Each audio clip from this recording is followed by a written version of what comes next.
See this pen right here? This pen is an interesting example. It's the same thing.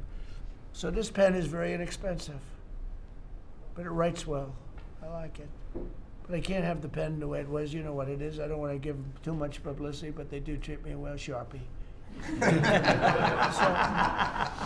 So I came here, and they have $1,000 pens. And you know, you hand pens out, you're signing, and you hand them out, you're handing them to all these people. Sometimes you have 30, 40 people. And they were $1,000 a piece. Beautiful pen, ballpoint. 1,000. It was gold, silver, gorgeous. But I'm handing out to kids that don't even know what the hell. What is this, Mommy?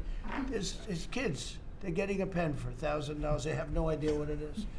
And I feel guilty because I'm like, you know, I'm by nature, I don't, you know, it's the government. I love the government like I love myself economically. I want to save money. So I'm saying, this is crazy. And it had another problem. They didn't write well. So I take it out and I sign, and there's no ink.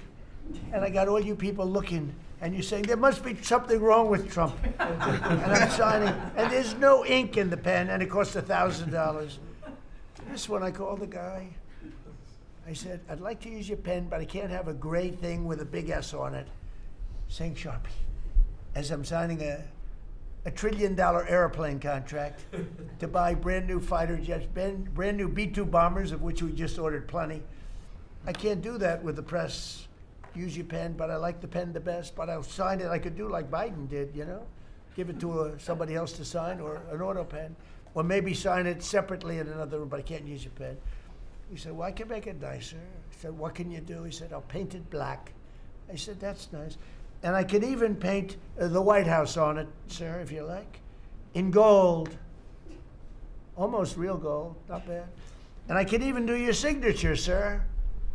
And by the way, this was not staged. I just saw the pen sitting there, and I thought of this as an example of how $25 million spent by me at the Federal Reserve Building would be a better job than $4 billion that they're spending. And you know, one of the things that Kevin Warsh told me, he said they ripped down the nicest building. I don't know what building they're talking about. They ripped down a building, Scott, right? Kevin Warsh said it's the most beautiful building in Washington. He said the most beautiful space. They ripped it down. Why did they do that? I don't know. Do you know what he's talking about? Is it true? Yes, sir. They ripped it down. We have a moron at the Fed. Who wouldn't be lowering interest rates right now?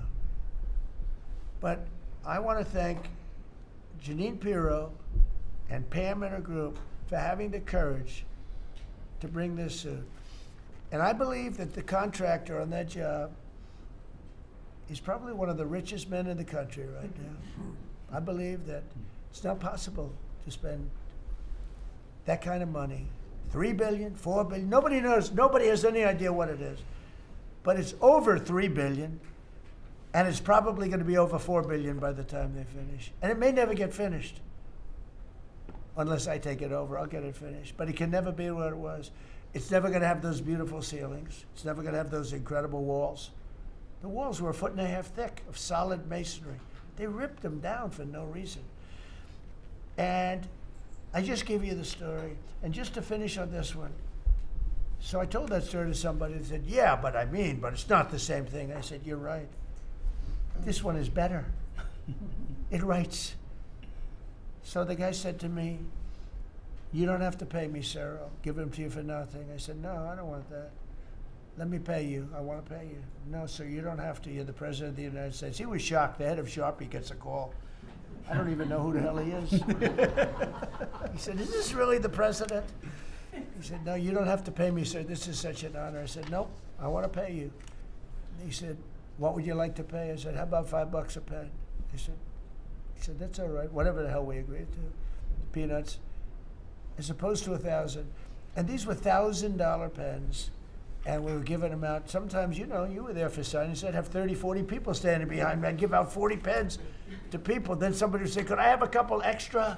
This way I go like this. Here, you want 5? Here, I'll take 5. But the bottom line is, they're better pens. It's a business story.